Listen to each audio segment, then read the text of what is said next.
Hello प्यारे बच्चों, स्वागत है आप सभी लोग का आपके अपने YouTube चैनल केमथाट एजुकेशन पर। दोस्तों, आज हम लोग फिर से दो नए क्वेश्चन के बारे में अध्ययन करने चलते हैं, जो कि आपका ये वाला क्वेश्चन पूछा गया है नीट 1994 में और ये वाला क्वेश्चन पूछा गया है नीट 1993 में 1993 में। ये सब ऐसे क्वेश्चन है जो हम लोग के जन्म से पहले के क्वेश्चन है। ठीक है, तो चलिए बिल्कुल बिना देरी करते हुए एल्कोहल फिनल ईथर के क्वेश्चन के बारे में हम लोग आगे बढ़ते हैं। एक्चुअली हम लोग एल्कोहल फिनल ईथर के इतने ज़्यादा क्वेश्चन कर लिए कि कोई हद हिसाब नहीं।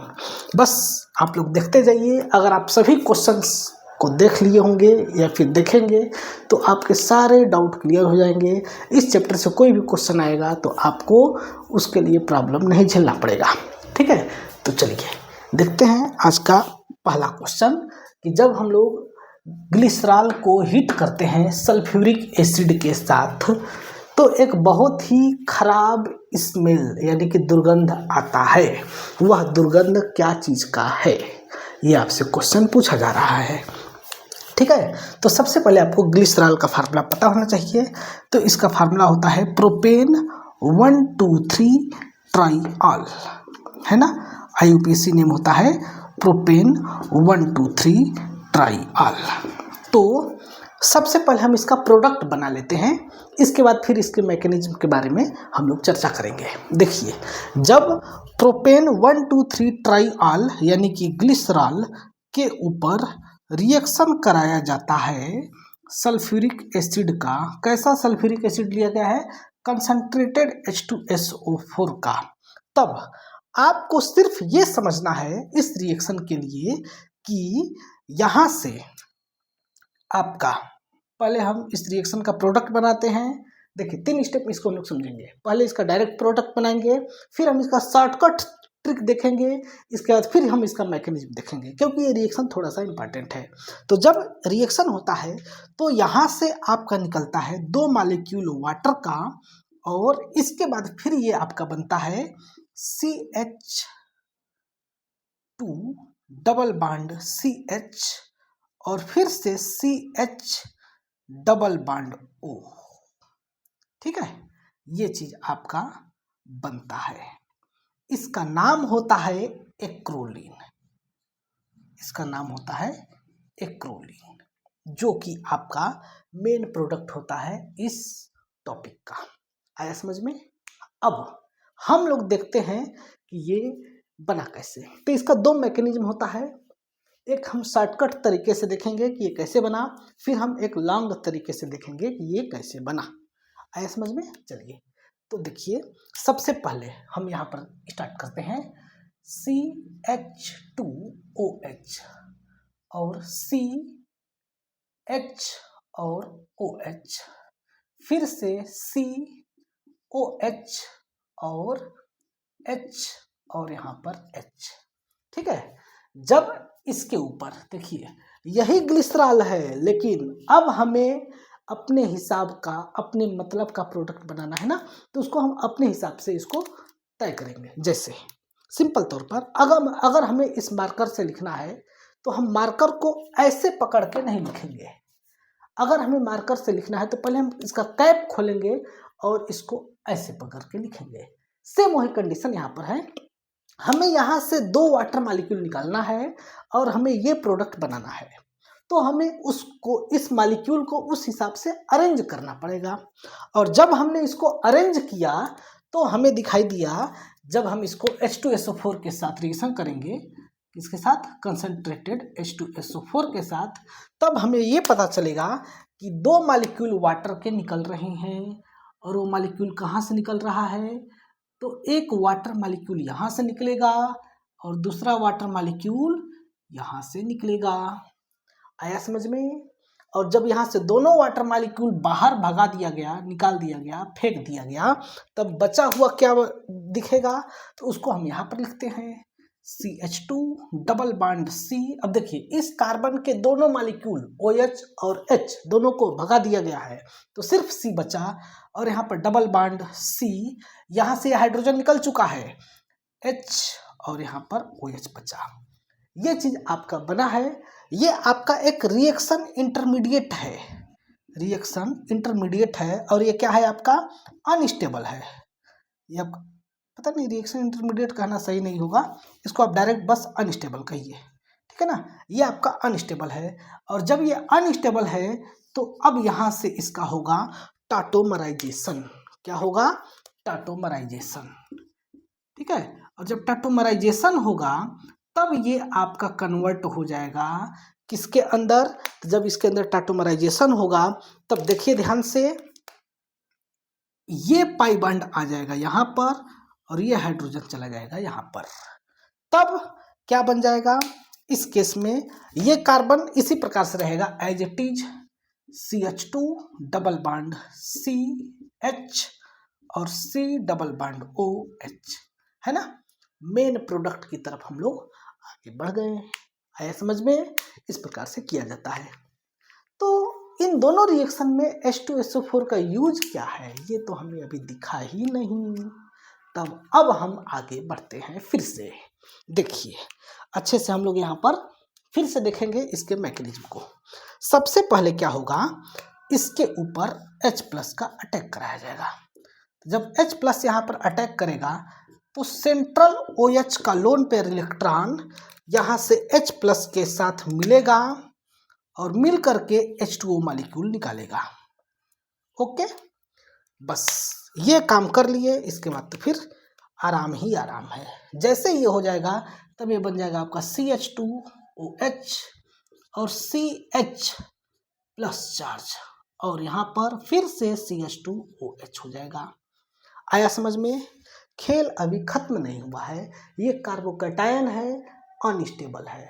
जब ये कार्बोकैटायन है, अनस्टेबल है, तब सबसे पहले यहाँ से ये जो हाइड्रोजन है इस हाइड्रोजन को रिमूव कर देगा, H+ निकलेगा, यानी कि जिस रूप में H+ आया था उस रूप में निकल जाएगा। तब जैसे ही ये H+ निकालेगा तब ये वाला बॉन्ड आ जाएगा यहाँ पर और जैसे ये बॉन्ड आएगा यहाँ पर तब दोनों के बीच में क्या हो जाएगा? Double bond. क्या बन जाएगा? CH2OH C, इस हाइड्रोजन को ओपन फॉर्म लिख देते हैं, H डबल बॉन्ड C, एक हाइड्रोजन निकल चुका है, एक और हाइड्रोजन है, देख लीजिए, एक हाइड्रोजन निकल चुका है, एक और है, तब यहाँ पर H और यहाँ पर OH, 2 OH बचे हैं। अब या तो पहले ये वाला स्टेप करा ले या फिर पहले टाटोमराइजेशन करा लेते हैं, कोई भी आप पहले करा सकते हैं। तो चलिए हम टाटोमराइजेशन करा देते हैं। जब टाटोमराइजेशन होगा उस केस में सबसे पहले ये वाला पाई इलेक्ट्रॉन यहाँ आएगा और इसका सिग्मा बॉन्ड H+ यहाँ चला जाएगा, ठीक है। तब इस केस में अगले स्टेप में क्या बनेगा? तब देख सकते हैं ये आपका बन जाएगा CH2OH और यहाँ पर C। अब इस कार्बन से फिर से 2 हाइड्रोजन हो गए, हाइड्रोजन और एक और हाइड्रोजन हो जाएगा, ठीक है। अब C डबल बॉन्ड OH, ये चीज बन गया। अब अभी तक एक ही वाटर मॉलिक्यूल निकला ना, अब एक और वाटर मॉलिक्यूल निकलेगा, उसके लिए फिर से आएगा H+। कौन आएगा? H+ आएगा। कहाँ अटैक करेगा? तो वाटर पर अटैक करेगा, मतलब एल्कोहल के लोन पेयर पर अटैक करेगा।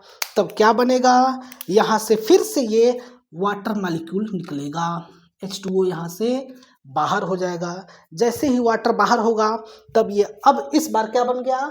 1 डिग्री का कार्बोकैटायन बन जाएगा और जैसे ही 1 डिग्री कार्बोकैटायन बनेगा तो CH C double bond O और H हो जाएगा। आया समझ में? अब अगले केस में देखिए ध्यान से, यहाँ से H+ निकलेगा, ये वाला बॉन्ड यहाँ गिरेगा, दिख रहा है ना? एक मिनट चेक कर लेता हूँ कि दिख रहा है कि नहीं।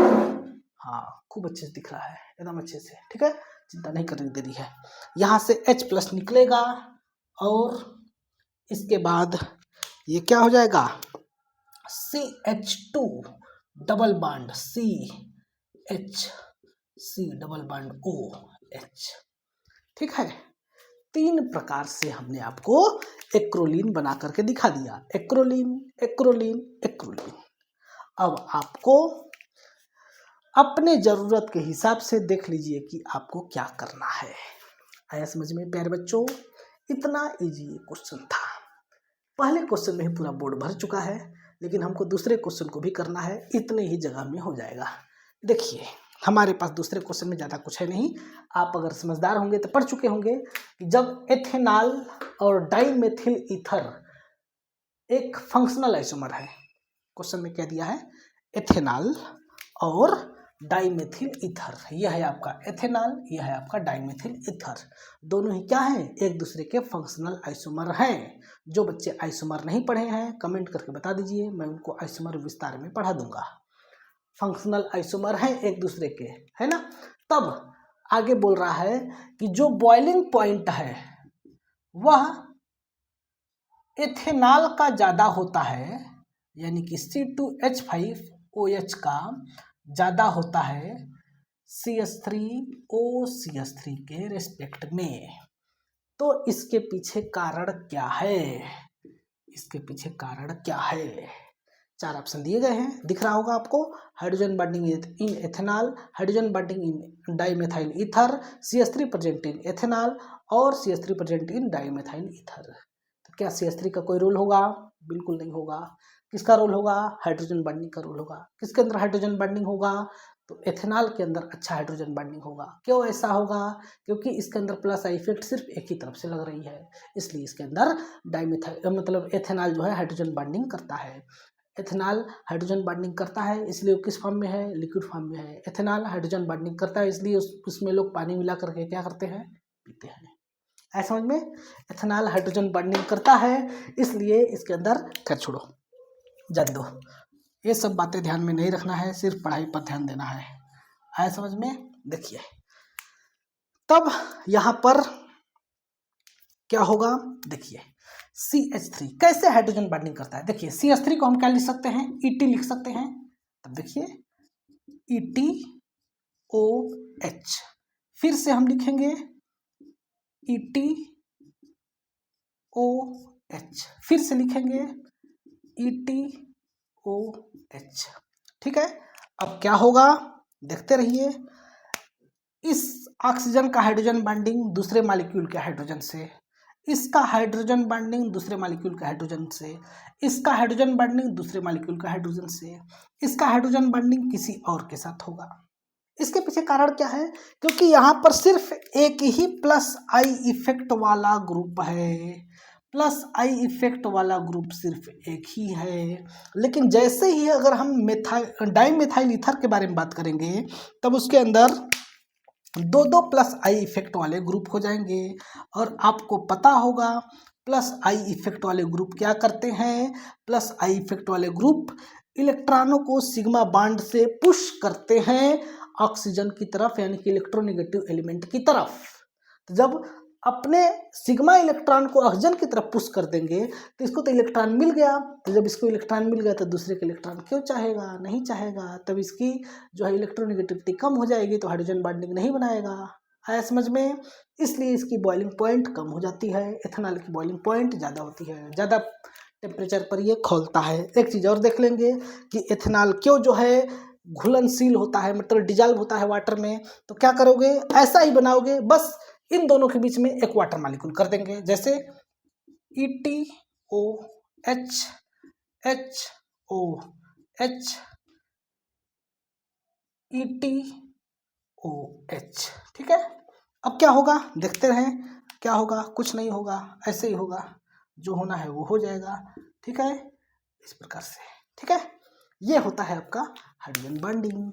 आया समझ में, ये चीज़ था आपका क्वेश्चन। तब इसके लिए मतलब कि बॉइलिंग पॉइंट एल्कोहल का यानी कि एथेनॉल का ज़्यादा होता है, किसके रेस्पेक्ट में, डाइमेथिल ईथर के रेस्पेक्ट में। इसके पीछे कारण क्या है कि हाइड्रोजन बॉन्डिंग पाया जाता है किसके अंदर, एथेनॉल के अंदर।